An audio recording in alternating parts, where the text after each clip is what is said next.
So let's say the rate of water flow through a pipe is given by R of t equals 5t squared minus t cubed. And we want to find the average rate of flow from t equals 1 to t equals 5.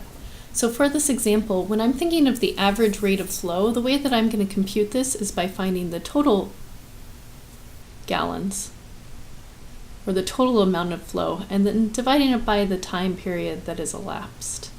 And in this case, in order to compute the total gallons, I'm going to compute an integral from t equals 1 to 5 of my function r of t dt, and I'm going to divide it by the total amount of time that's elapsed. And in this case, 5 minus 1, 4, I guess, units of time have passed. We haven't, maybe I didn't even say that it was gallons either. And the way that we write this is 1/4 of the integral from 1 to 5 of 5t squared minus t cubed dt.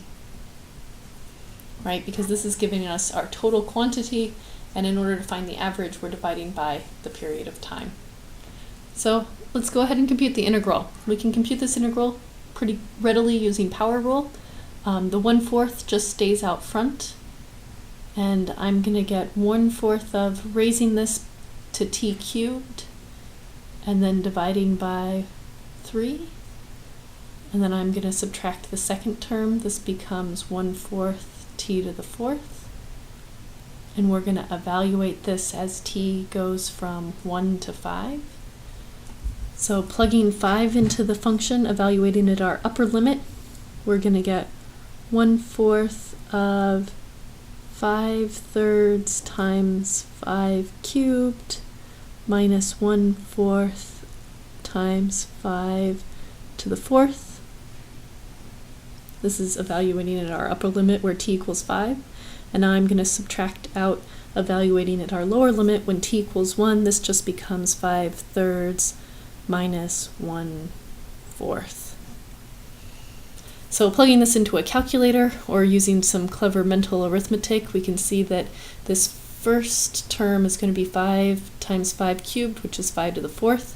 So we get 625 thirds minus 5 to the 4th, which is 625 fourths.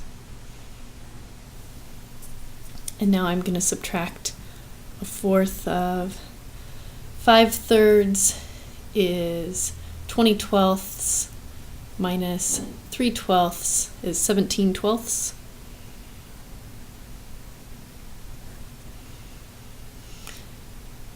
And so altogether, this is going to end up being 625 twelfths minus 1/4 of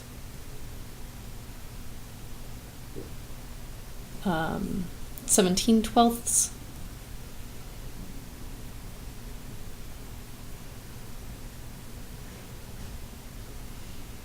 So 625 minus 17 is 608 twelfths. And of course this fraction can be reduced, but I'm not going to reduce it because that's hard for me to do in my head.